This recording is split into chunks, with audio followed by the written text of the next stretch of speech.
Tanya Williams stood at the gate, checking her boarding passes for the third time in 10 minutes. Her hands trembled slightly, not from fear of flying, but from the weight of what this trip meant to her family. She had worked double shifts at the nursing home for 8 months, saving every extra dollar to make this dream come true. "Mom, you're making me nervous," said her oldest son, 16-year-old Damon. He was trying to look calm, but Tanya could see the excitement in his eyes. This was his first time on an airplane, just like his siblings. 12-year-old Aaliyah clutched her sketchbook tightly, already planning to draw everything she saw from the plane window. She had been talking about clouds and mountains for weeks, wondering what they would look like from above. Her younger brother, 7-year-old Zion, bounced on his toes, asking questions faster than anyone could answer them. "Will we really be in the sky? How high do we go? Can we see our house from up there?" Tanya smiled at her youngest, remembering when she was his age and thought airplanes were magical. Now, at 34, she knew the real magic was being able to give her children experiences she never had growing up. The announcement came over the speakers. "Now boarding Flight 447 to Los Angeles, rows 1 through 15. "That's us," Tanya said, gathering their small carry-on bags. She had packed light, bringing only the essentials. Every dollar saved was a dollar they could spend making memories. In California, as they walked down the jet bridge, Zion's eyes grew wide. The airplane looked enormous from the outside, but walking through the narrow aisle made it feel much smaller.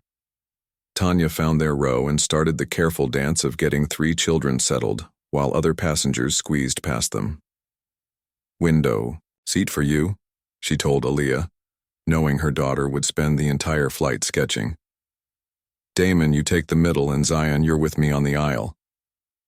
"I wanted the window," Zion protested. "Your sister called it first, baby. You can trade on the way back, okay?" Tanya helped Zion buckle his seatbelt, then checked on her other 2 children. She always worried about being that mom on the plane, the one whose kids were too loud or caused problems. Growing up, she had learned to make herself small, to not take up too much space or draw attention. She didn't want her children to feel that burden, but she also wanted them to be respectful. "Remember what we talked about," she whispered to them. "Indoor voices. Keep your hands to yourselves, and if you need anything, ask me first." 2 rows ahead, an elderly white man was settling into his seat slowly. He looked to be in his late 70s with silver hair and expensive clothes. Tanya noticed he seemed tired, maybe even a little sick. He kept pressing his hand to his chest and taking deep breaths. "Should we offer to help him?" Aaliyah asked quietly. She had inherited her mother's caring nature and sharp eyes. "He looks like he's managing fine, sweetheart, but it's good that you noticed and cared."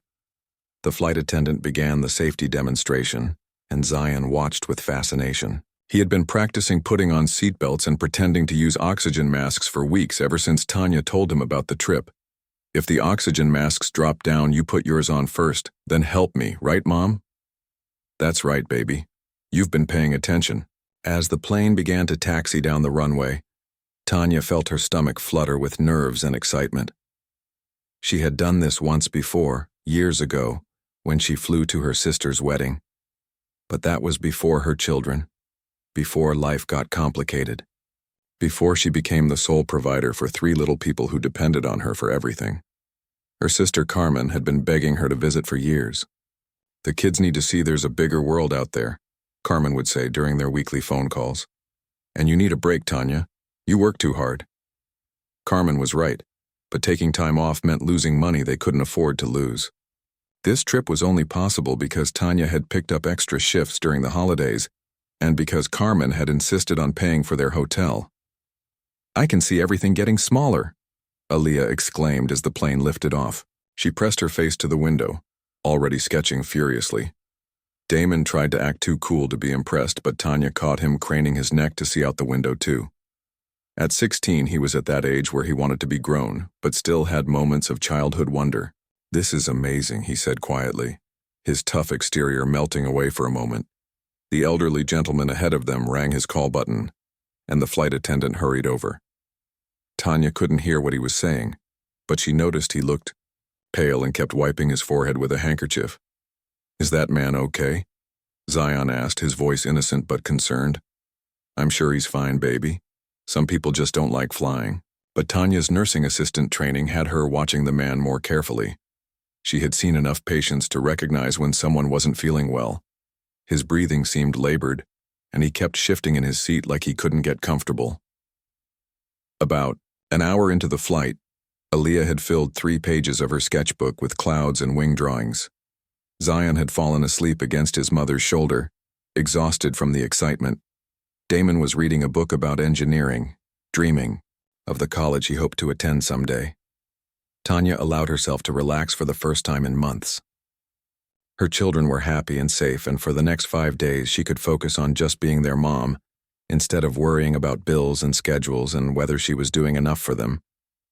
She thought about her own mother, who had died when Tanya was 25. Her mom had worked just as hard, maybe harder, but she never got to take a trip like this. She never got to see her grandchildren experience something magical. "We made it, Mama," Tanya whispered quietly, looking out at the clouds. "Your grandbabies are flying." The flight attendant came by with drinks and snacks. Tanya ordered apple juice for the kids and coffee for herself. It felt luxurious to have someone serve her for once instead of the other way around. "First time flying?" the attendant asked kindly. "For them, yes. They're so excited." "That's wonderful. Enjoy every moment." As the plane continued west toward California, Tanya had no idea that the quiet man sitting 2 rows ahead would soon change everything. She didn't know that in just a few hours, her family's act of simple human kindness would open doors she never could have imagined. For now, she was just a mother on an airplane with her 3 children, flying toward a week of making memories. It was enough. It was everything. 3 hours into the flight, Tanya was finally starting to relax. Zion had woken up from his nap and was quietly coloring in a book she had brought for him. Aaliyah was still sketching, now working on a detailed drawing of the airplane's interior. Damon had his headphones on, listening to music while reading. The cabin was peaceful, with most passengers either sleeping or quietly entertaining themselves. The elderly gentleman 2 rows ahead had seemed to settle down after the flight attendant brought him some water and an extra pillow. Tanya was just thinking about how smoothly everything was going when she heard a loud thud. She looked up to see the elderly man stumbling into the aisle, his face gray and sweaty.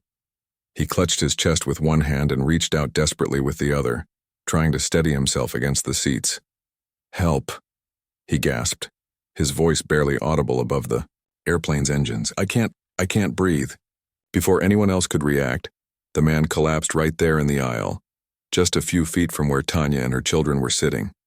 His expensive watch clattered against the floor as his arm went limp. Several passengers looked up from their books and phones, but most seemed frozen, unsure of what to do. A woman across the aisle let out a small scream. Someone pressed the call button repeatedly, making urgent dinging sounds throughout the cabin. Without thinking, Tanya unbuckled her seatbelt and dropped to her knees beside the man. Her nursing assistant training kicked in immediately. She pressed 2 fingers against his neck, checking for a pulse. It was there, but weak and irregular. "Sir? Sir, can you hear me?" she said, gently patting his shoulder. His eyes fluttered open, for a moment, unfocused and scared. "Damon, I need you to help me," Tanya said calmly to her son. "Come here and help me position his legs." Damon didn't hesitate. He had watched his mother care for people his whole life and knew she was serious. He carefully lifted the man's legs, elevating them slightly to help blood flow to his heart and brain. "Aaliyah, go find a flight attendant right now. Tell them we have a medical emergency and need the first aid kit." Aaliyah jumped up and ran toward the front of the plane, her sketchbook falling forgotten on her seat. "What's wrong with him, Mama?" Zion asked, his 7-year-old voice small and worried. "His heart isn't working right, baby. But we're going to help him, okay?" Tanya checked the man's breathing. It was shallow and labored. She tilted his head back slightly to open his airway, a basic first aid technique she had used countless times at work. Sir, my name is Tanya. I'm a nursing assistant. You're having what looks like a heart episode, but you're going to be okay. We're here with you. The man's eyes focused on her for a moment, and she saw fear there, but also a flicker of relief. He tried to speak but couldn't manage the words.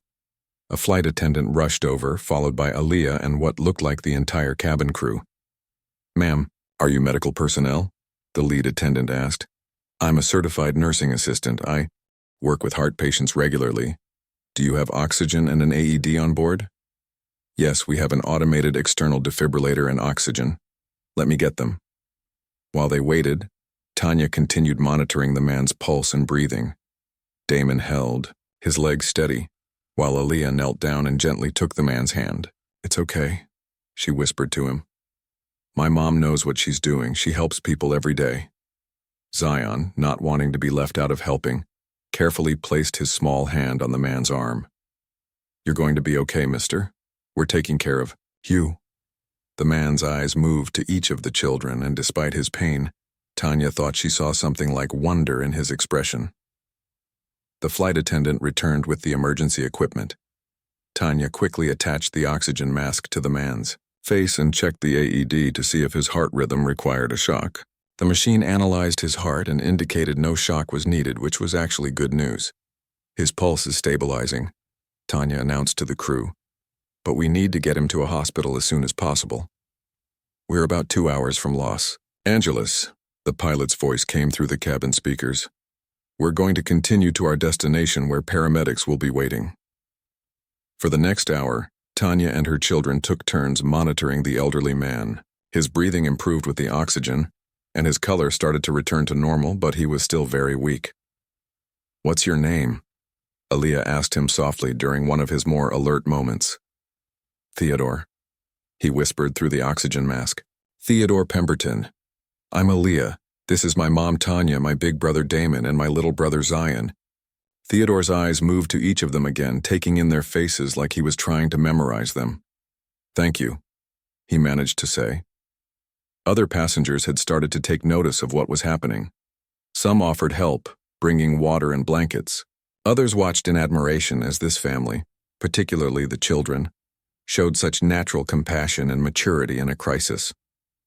You're very brave kids, an older woman sitting nearby told them. Your mother raised you right.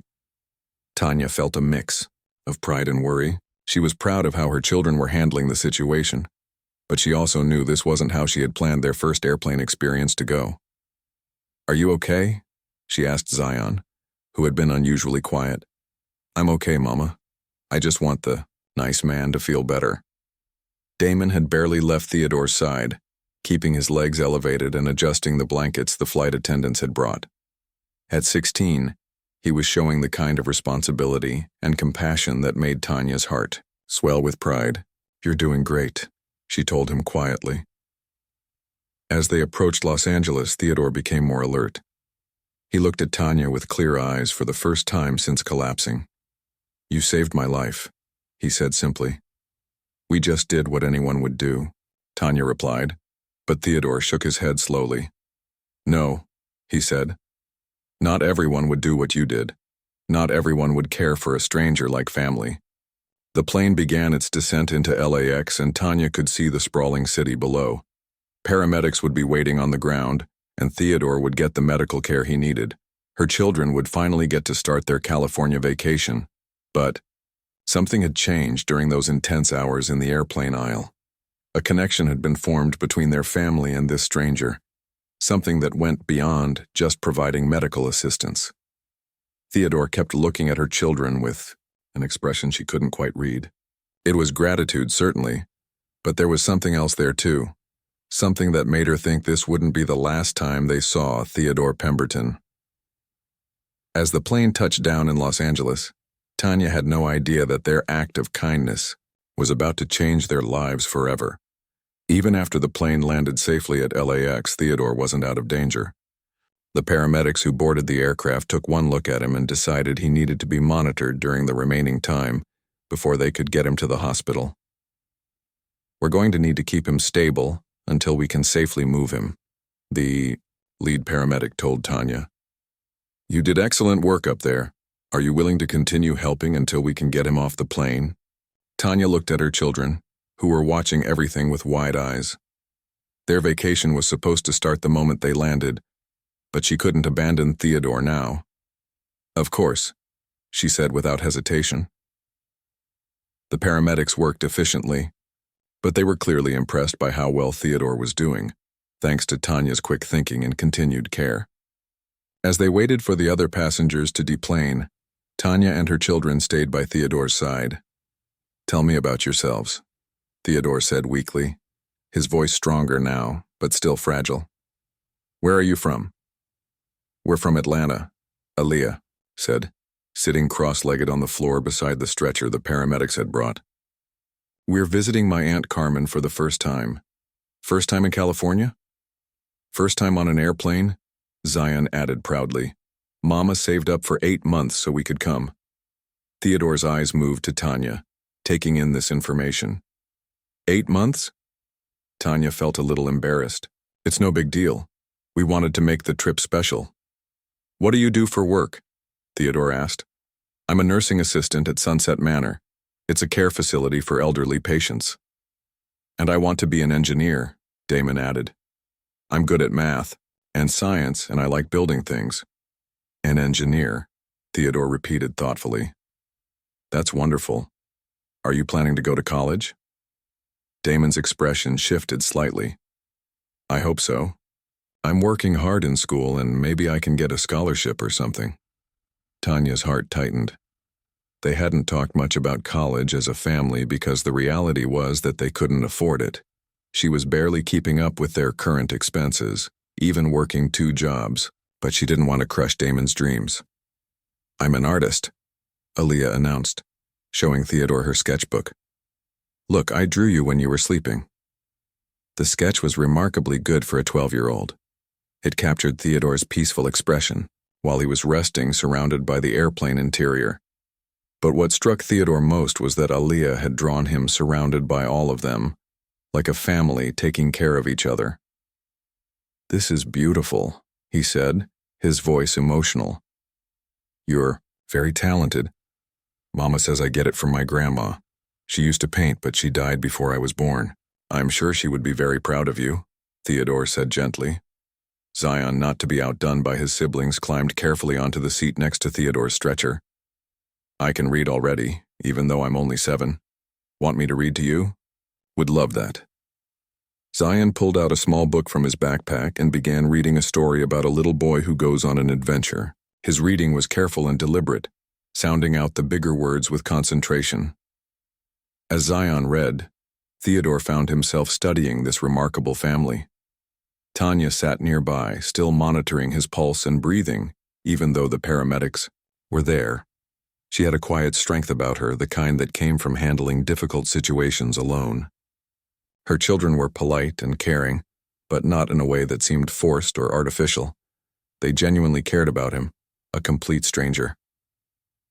"Where's your father?" Theodore asked gently, when Zion finished his story.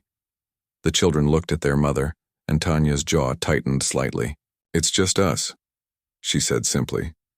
"We do fine on our own."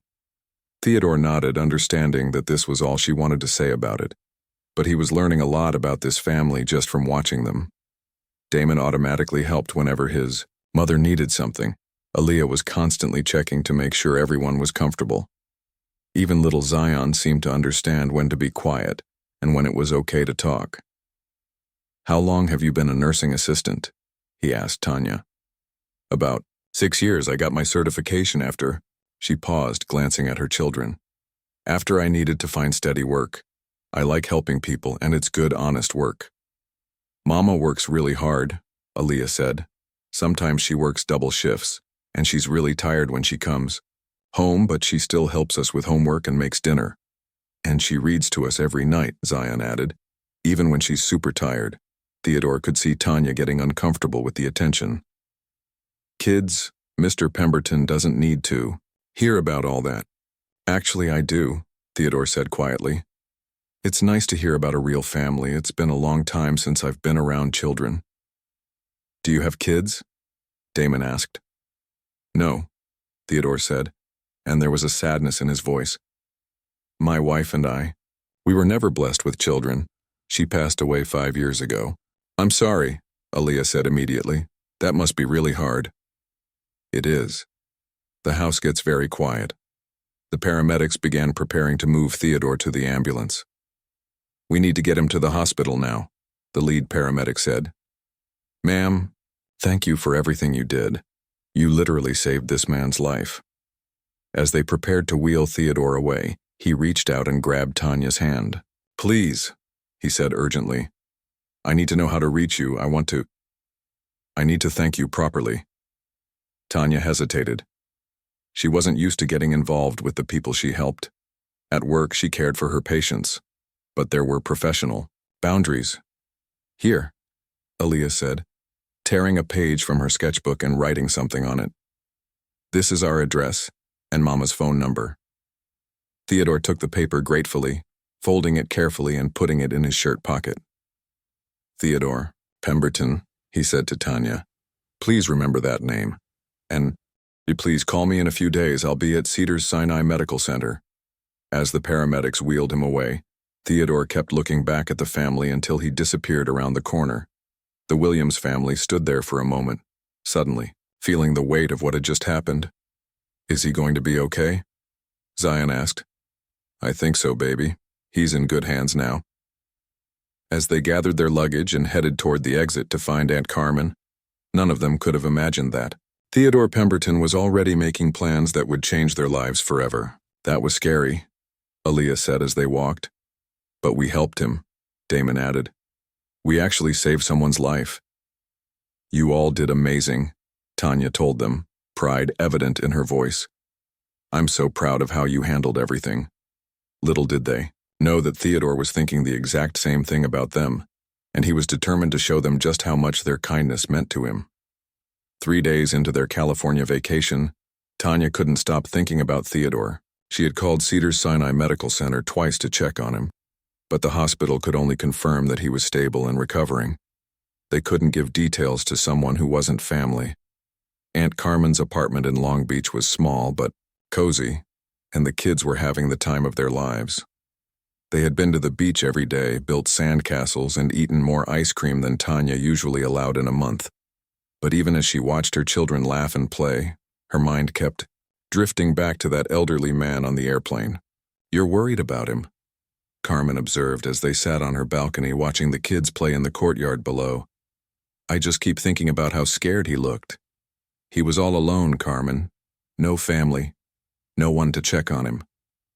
You did everything you could, Tanya. More than most people would have done. I know, but... Tanya pulled out the piece of paper with Theodore's information on it. Aaliyah had written his name carefully in her neat handwriting. What if he doesn't have anyone? What if he's sitting in that hospital room by himself? Carmen smiled at her sister. You've always been like this. Remember when you were 8 and you brought home that stray cat? And then the dog with the hurt paw?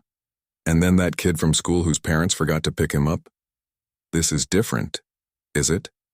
Tanya, you have the biggest heart of anyone I know. It's one of your best qualities, but sometimes I worry you care so much about taking care of everyone else that you forget to take care of yourself. That evening, after the kids had fallen asleep watching a movie, Tanya made a decision. She dialed the number Theodore had given her. It rang several times, and she was about to hang up when a weak but familiar voice answered.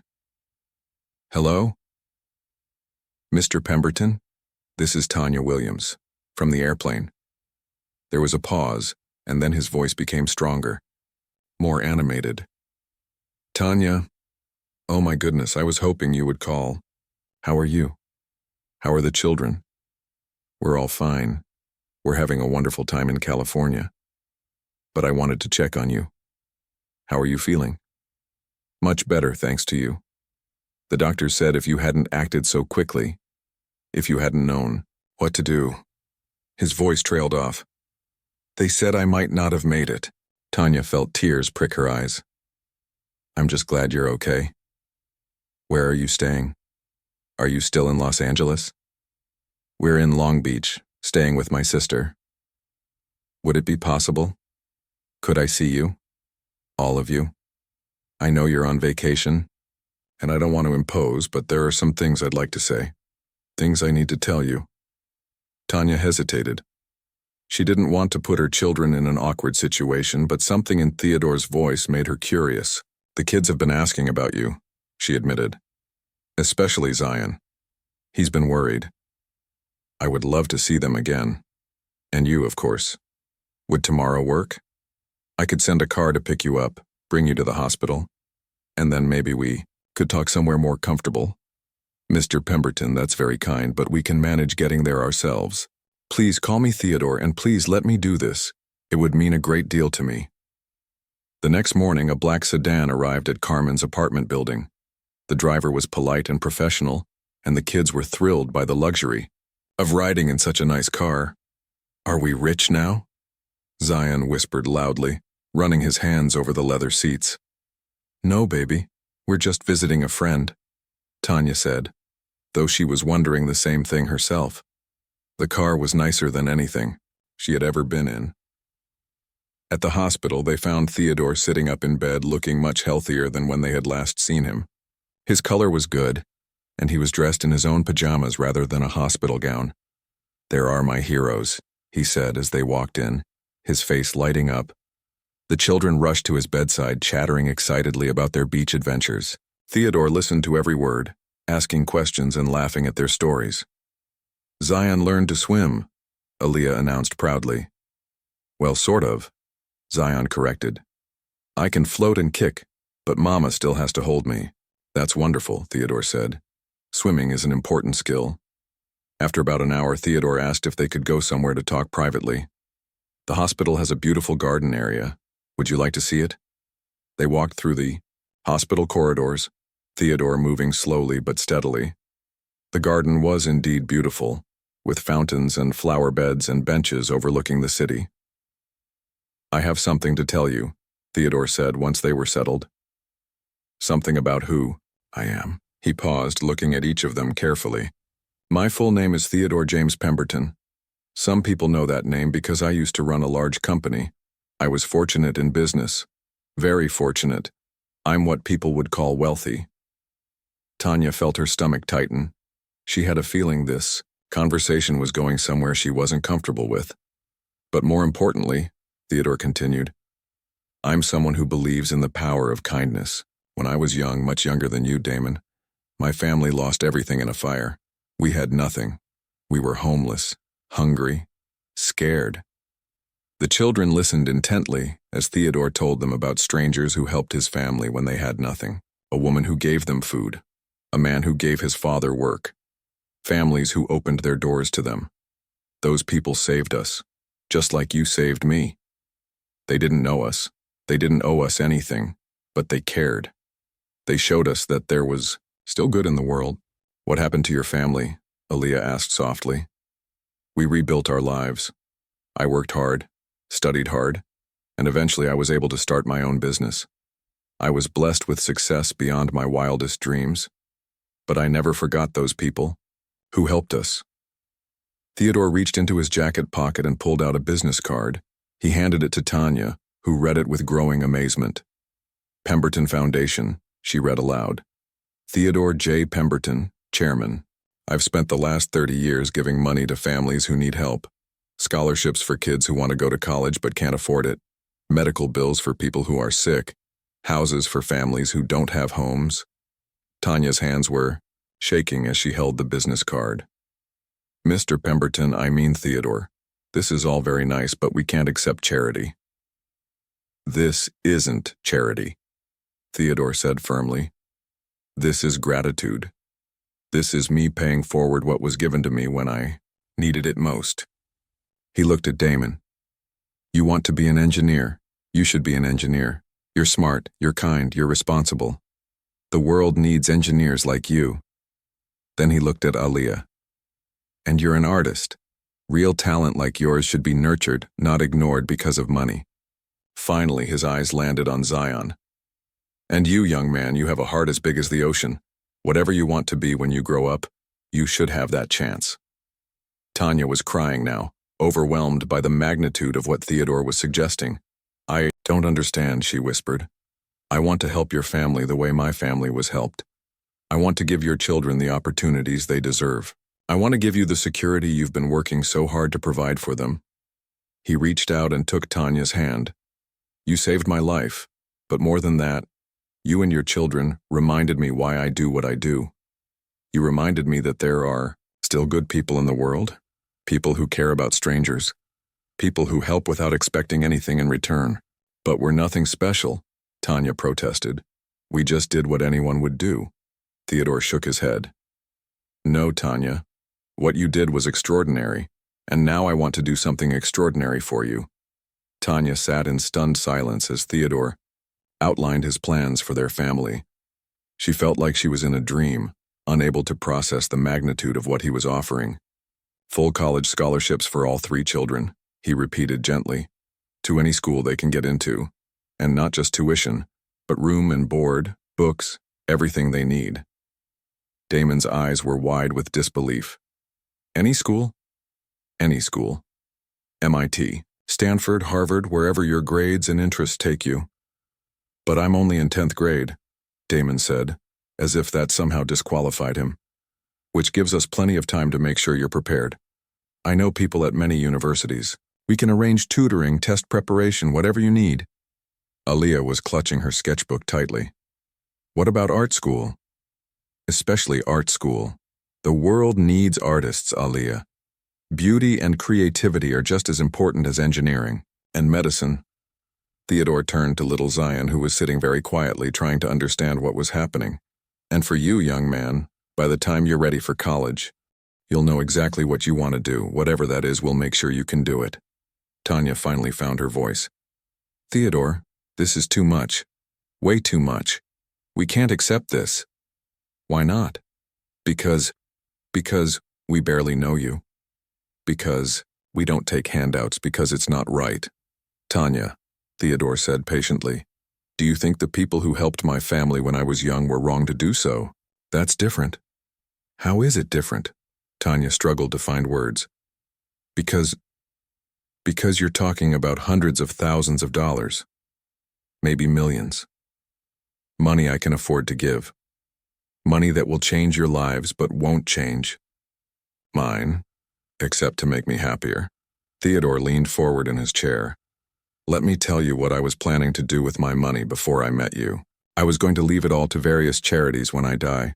Good organizations, but organizations run by people I've never met, to help people I'll never know. He gestured toward the children who were listening intently. Now I have the chance to help a family I do know. A family that showed me extraordinary kindness when I needed it most. Children who cared for a complete stranger like he was their own grandfather.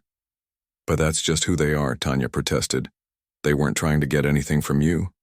I know that. That's exactly why I want to help them. Theodore reached into another pocket and pulled out a manila envelope. There's more. Tanya's heart was already racing, but it beat even faster as Theodore continued. I've been researching housing in Atlanta. There's a beautiful house in a good school district that just came on the market. 4 bedrooms, a big backyard, in a safe neighborhood. He handed her photos of a house that was bigger and nicer than anything Tanya had ever imagined living in. Theodore, no, absolutely not. It would be yours, free and clear. No mortgage, no rent. Just a safe, comfortable place for you and your children to live. Aaliyah was looking at the photos over her mother's shoulder. Mom, look at that art room. That could be my studio. And there's a garage where I could build things, Damon added, his excitement building despite his mother's protests. Plus a swimming pool, Zion said, bouncing in his chair. I could practice swimming. Kids, we can't, Tanya said firmly, but her voice was shaking. Why can't we, Mama?